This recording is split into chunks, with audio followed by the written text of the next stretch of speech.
Yeah, so I thought I'd start today. I'm going to effectively talk about some cutting edge technology at the end. That's where I'm kind of going to get to. But I thought I'd start with a little bit of history because I'm an industrial designer, and I hope a lot of the people coming in today won't know that much about industrial design. It might be just the topic they've heard of, but they're not experts in.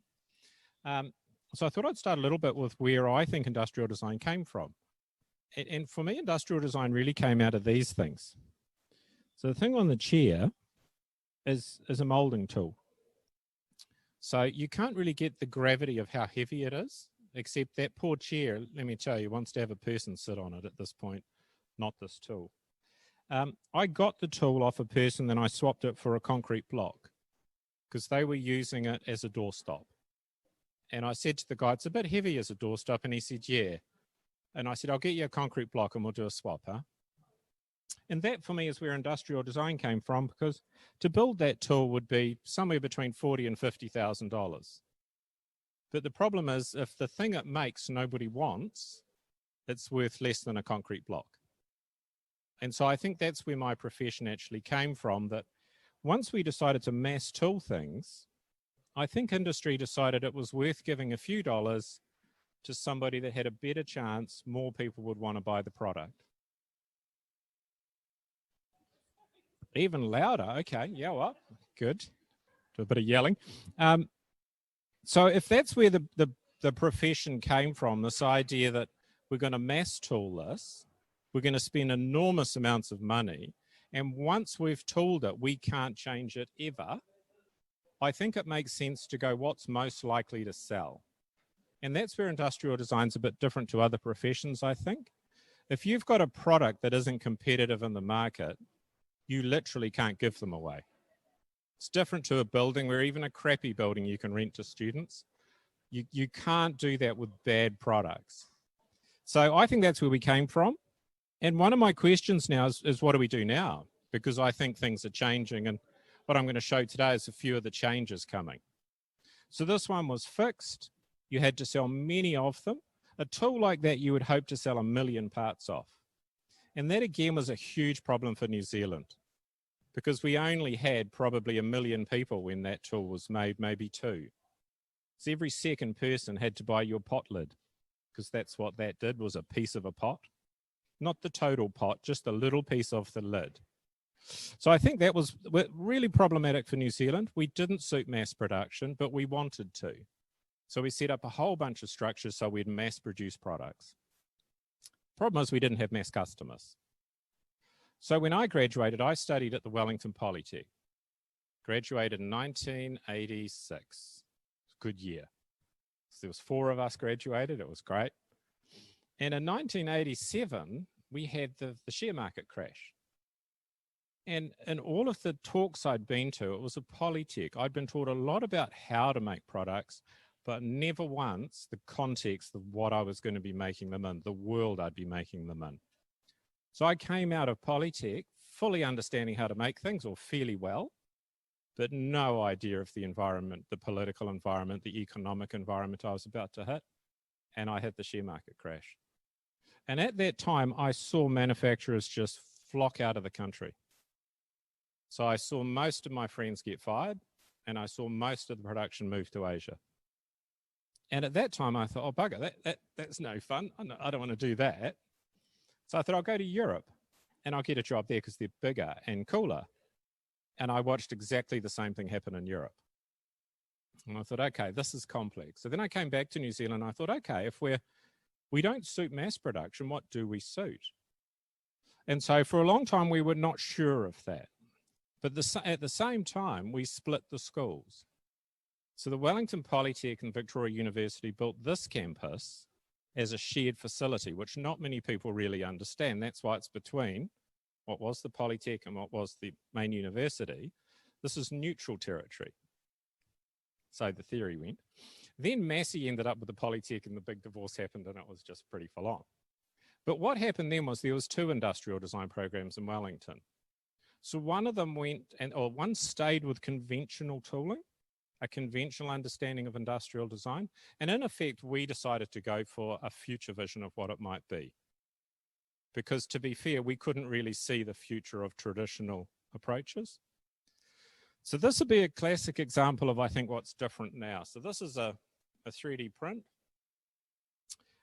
It's designed the way I like to design. It took 8 minutes, playing with little sliders, unwinding a shell, which was a template I was given. I don't even know if I like it, but I think it's interesting. It has a left and a right. And to get a left and a right mirror set, you push mirror and it goes plop.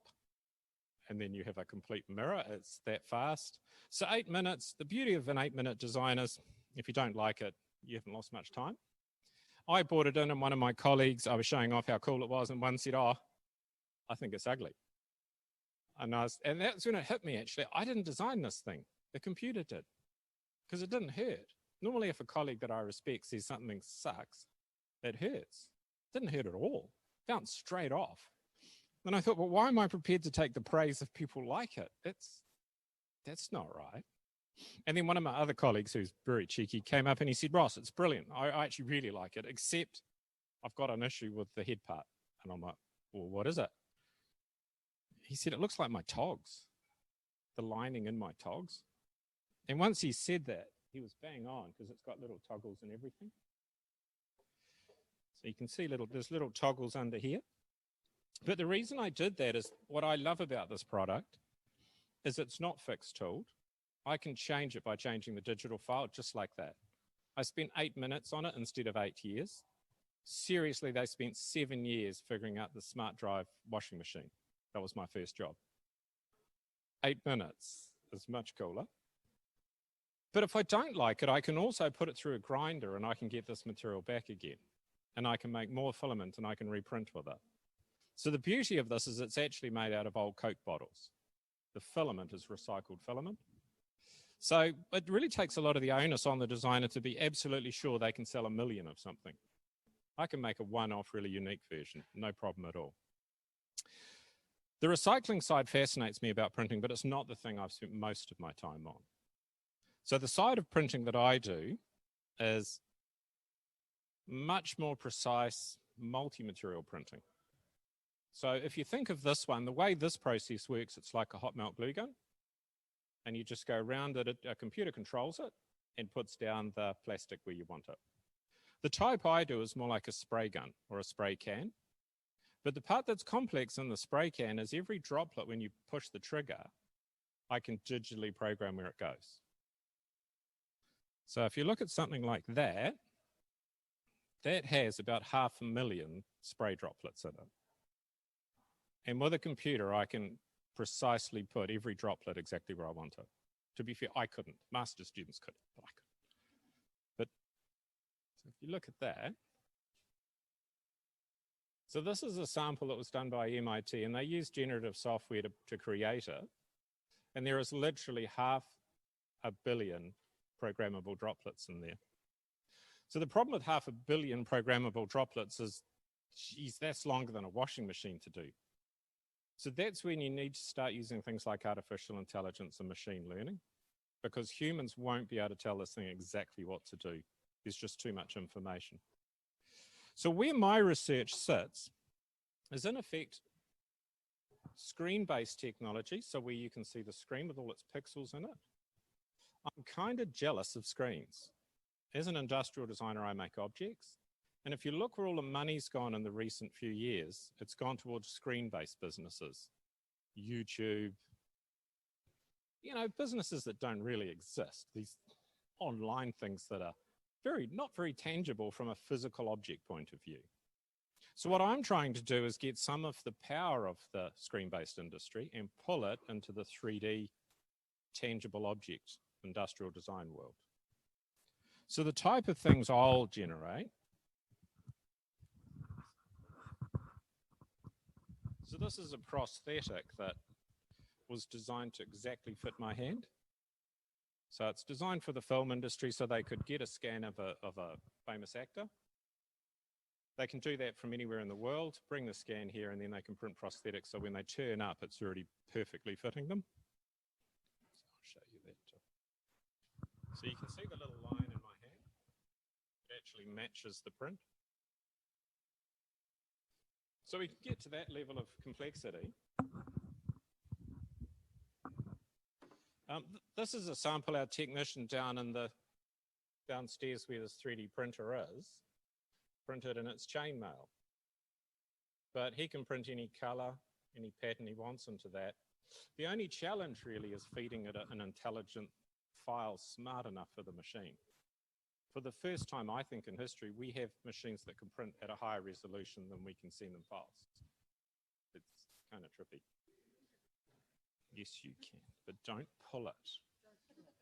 The rule with all this stuff is assume it's alive and you're going to try and kill it. So if you look at something like this, one of the things that intrigues me is if you look at a CAD file, it's got a certain quality to it and a certain complexity. But when you print this stuff, it develops a whole new complexity. So I'll give you a bit of a zoom on this one.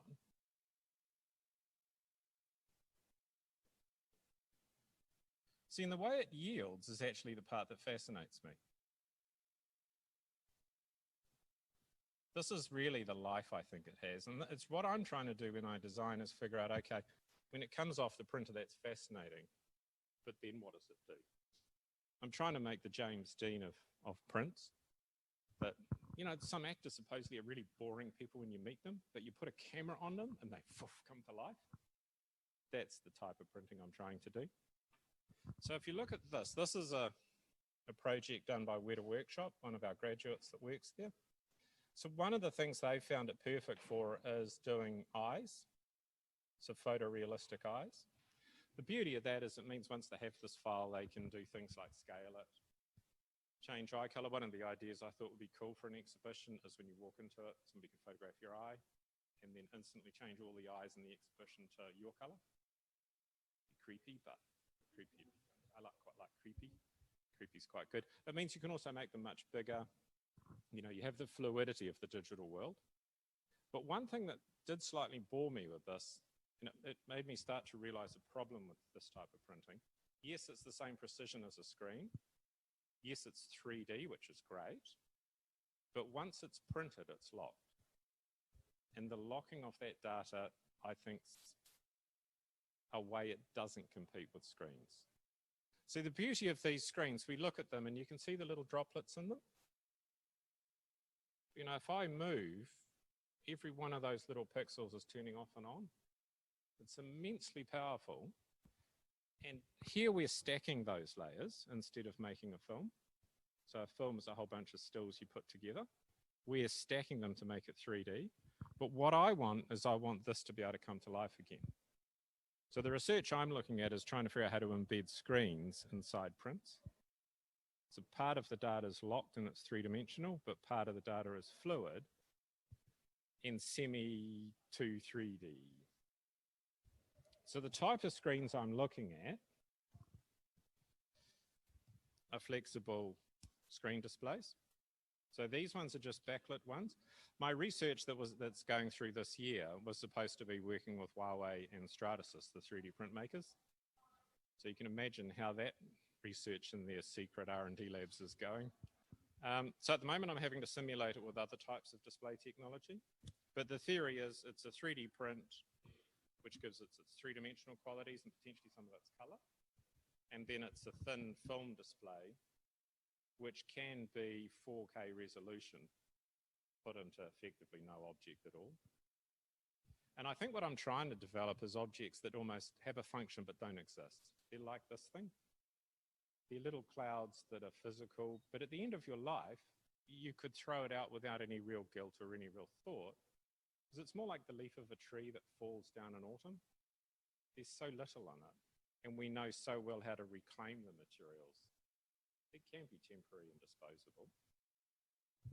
So yeah, digital technology fused into 3D printing. The best of displays, the virtual world.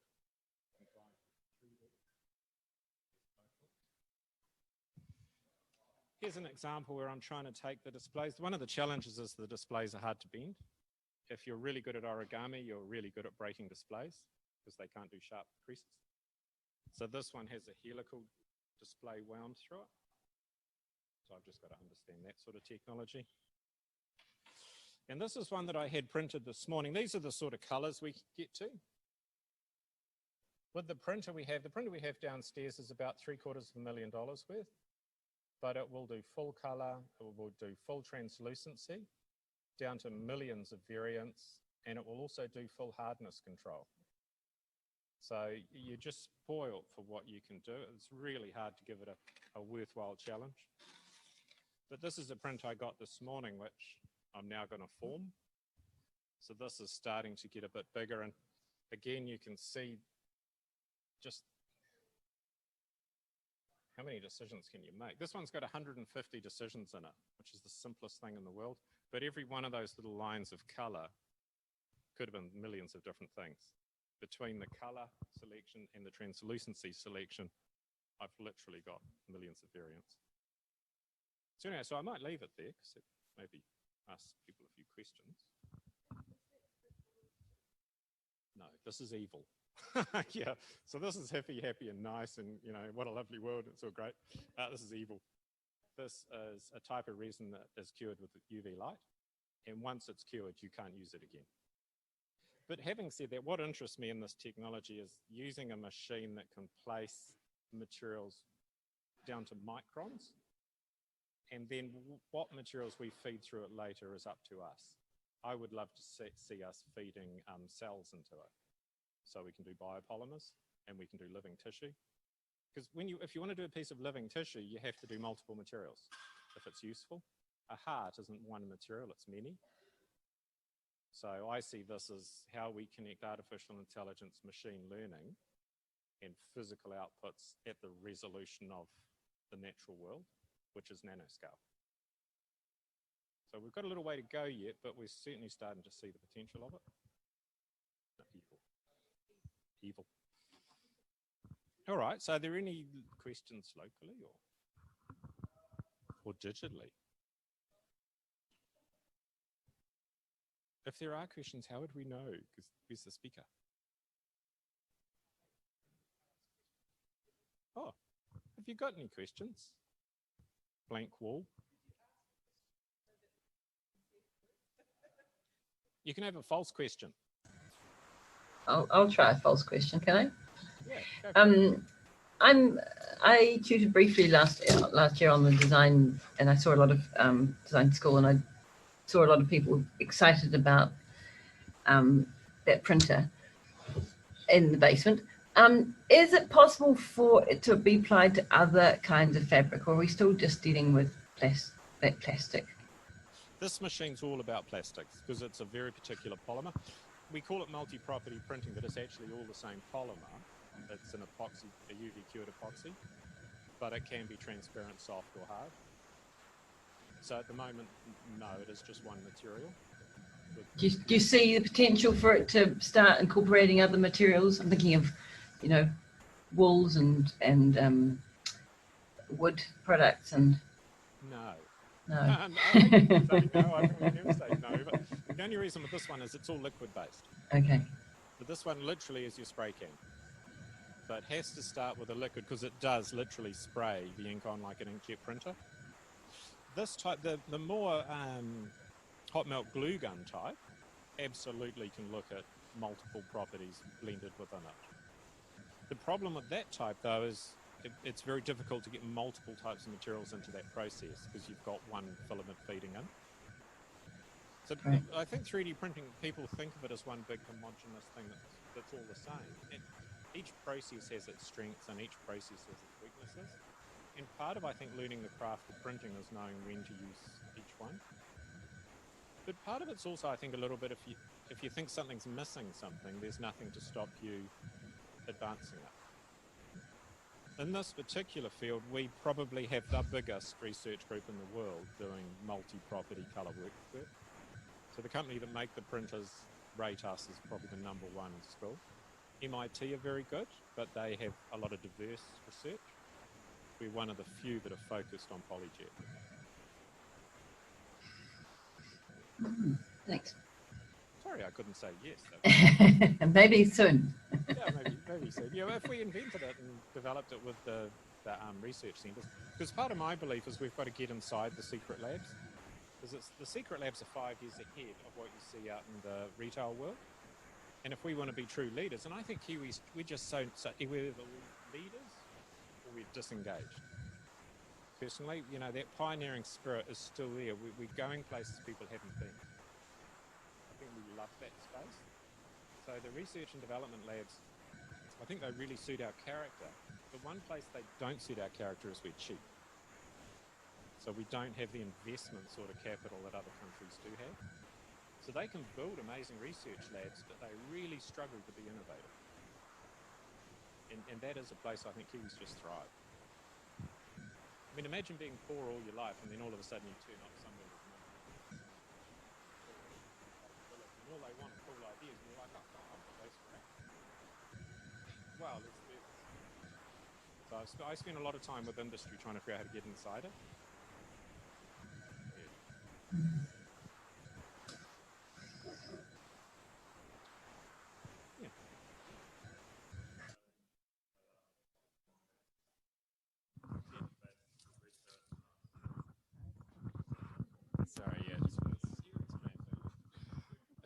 Yeah, hey, has a lot of your machine learning and algorithm-based research to do with the end-user products been quite tough to find data presets and stuff? Because I know that a lot of that machine learning algorithm-based stuff relies on data set for that kind of variation.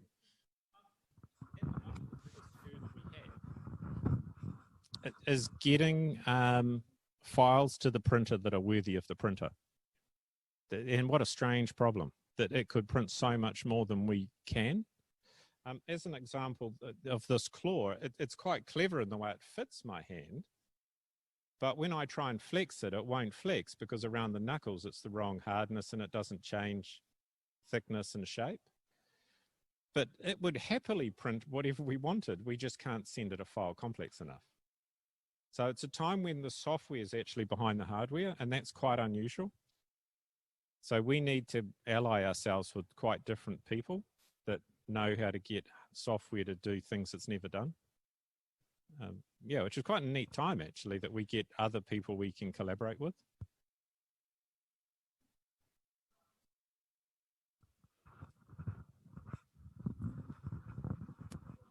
Can you just go through maybe some of the prints and explain like the printing cost of some of them? Yeah, okay, so what we have is probably not too expensive. I would think that's old Coke bottles. So if you have Coke bottles, you probably all got a few Coke bottles. If you had a machine capable of refining it and turning it into polymer, you could effectively get that pretty much free. Because at the moment, we're probably paying people to take away Coke bottles. There is the refining process, but that could be done locally quite easily. So potentially that's a very cost-effective process. I personally would love to print houses because it's not that hard and it's just bugging me no one is. The world's biggest FDM printer, which is that type, is called CADzilla, and it's made by the Australians. And they're not the world's best engineers. So they're owning that, and we could own that too. But that would probably be biopolymers. So that would be things like pine trees and pine resin, which again, we can do really, really cheaply. Once you get into this stuff, it gets scary, but only because it's pretty rarefied and not many people are doing it. If we're the biggest program in the world researching it, it gives you an idea of how many people are using this tech. This is a $2 billion company that make this, that have no idea what this machine's for. I don't know how they stay in business, but so that as an example cost me $430 to print. But just to give you some idea of, I'm now going to try and turn that into a curve. So I'm going to heat it up and try not to break it. But if I printed that shape, so say that flat cost me $40 to print. If I printed it vertically like that in a curve, it would be $200. So there's a lot of ways to actually work with these printers to get them really happy and to get cost out. So as I say, that's the thing about 3D printing. Lots of different approaches and lots of different things it can do. But that's part of learning the craft, I think. Something like an eye, as an example, Weta did that because it saves them money. So when they used to custom make eyes, they'd do it with little bits of wool and stuff. But the problem with that is only 1 in 5 eyes were acceptable. So they'd throw 4 of them out, and that's production facilities. best eye makers in the world. So Richard Taylor, what he did was he took the best eyes that you get from an American company, and the threshold was these eyes had to be as good. The beauty of this is every one of them's perfect. So cost effective then. Yeah.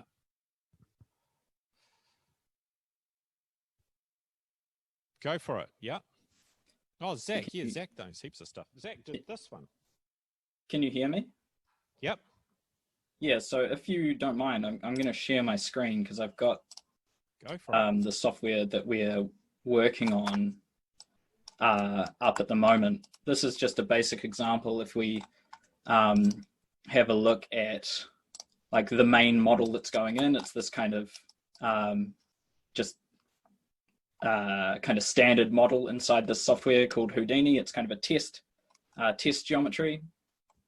And then we have the voxelization process happening within a kind of a big network of nodes here, finally writing that out to CMYK color. So we're actually able to define every single voxel's position in space, and able to pass it through processes that are able to quantize the color dependent on the depth and dependent on the surrounding colors as well. So we're pretty close to having a reasonably good piece of software that can that can actually translate a lot of kind of traditional modeling techniques, which are kind of surface-based modeling and color painting on the surface. And we can translate those into more kind of heterogeneous models that actually have their color defined. Can I just ask you a couple of questions? I don't know if you sure. can hear because who's got the audio, but just who are you first, just so the other people understand where that comment's coming from or that knowledge. I just gate crashed, man. I'm just some random. It's not that simple, Zach. You know, you've got some relationship to us. So explain who you are a little bit in the context of Victoria and. Yeah, no. So I'm one of Ross's PhD students, having a look at like at that micro scale how we actually go in and define points of color, but more importantly, I think going along with what Ross was saying before, like points of or locations in space throughout a heterogeneous volume. So that's a volume that has material variation within its kind of almost molecular structure rather than just being. So like, the software you're using, is that software that you got off the internet? You have to pay for Houdini, and the funny thing about it is that it's not a CAD software, it's a VFX software. So the tools that we're using, these voxel VDBs, the voxel databases, they're actually used to create visual effects like water, like in films and video games, water, smoke effects, particle effects, to create fields and conditions within fields. So how many other groups in the world could do this that you know of? I don't know anybody who has this piece of software because we've developed it internally thanks to one of our staff members, Ben Jack. At the level we're at, it's quite unusual for New Zealand to be a world leader in a really significant piece of emerging technology. And it's taken us many years to get here. We bought our first machine in 2005. But it's just great to see students doing work and they know anywhere else in the world, they're ahead. You know, they'll go to a conference and people will look at them and crap themselves because they know our students know how to do stuff they don't know how to do. So pretty exciting. And as I say, for pioneering New Zealand, I think it suits us well. Yeah. I thought that would just be a nice little kind of view of where we're at in terms of the actual software and being able to define those internal conditions. I could have picked a meanest question already, but I don't know, to be honest. I'm not sure if the epoxy, because they don't tell us anything about it. It's secret stuff. I know it's evil, and it is one of the trade-offs using it. The only counterbalance to being evil is it's really expensive, so it's a small amount of evil because no one's going to print a lot with it. And it's for me a bit of a holding pattern. We just haven't got the technology to get that right. The requirement to make it environmentally better understood will make sure it becomes that. It will have to. So for me, that's why this is small scale stuff. But when we start talking the biopolymers and we start talking plant-based oils, that's when the scale goes up, and that's when that question's importance goes up. And for me, I'm not that interested in printing a house. I'm really interested in unprinting a house, because I actually think construction's the easy bit. It's deconstruction that we haven't understood at all. And the funny thing is we do so much work to construct the house, and that work is the very thing that makes it difficult to deconstruct. So every time you put a screw into a wall and then you cover over it so you don't know where they are, you did a lot of work to make it so we can't pull it apart. So I see that we'll print mono material houses out of very low toxin materials and fully recyclable. In fact, I want to grind them with a great big industrial grinder. It's like shredding a pencil or something. But Ross, the reality is that epoxies, for example, you'll have something like 70–80% of them are using BPA, which is endocrine disturber, as the main component, and then they use some solvents in order to harden it. It's a two-component system, so one of the components normally is actually highly harmful.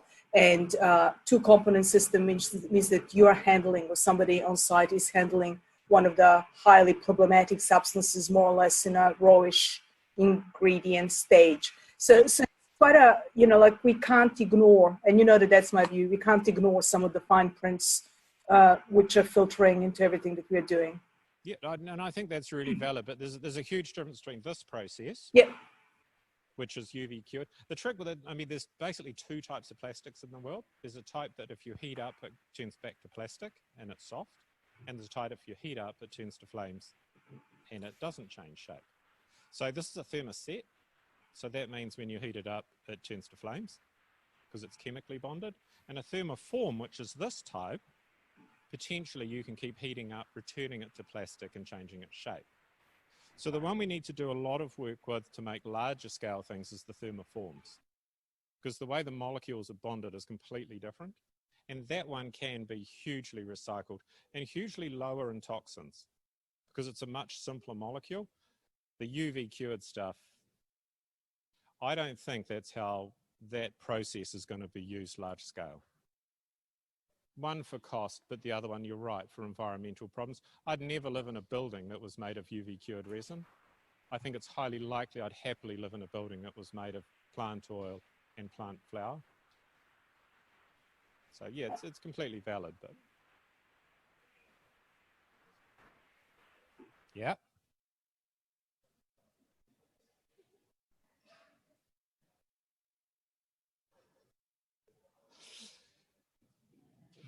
Yeah, at the moment, the company that are making this machine, as an example, they have so many challenges.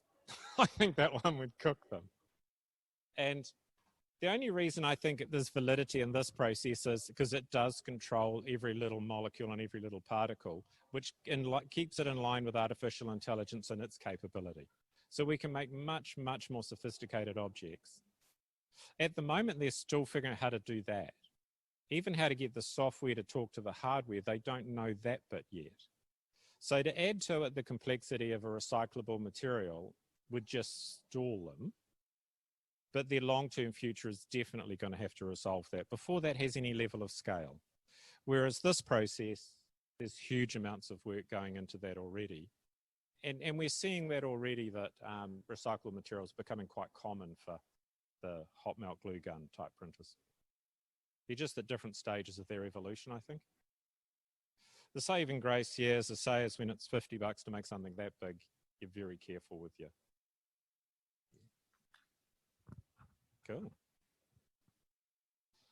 All right, yeah.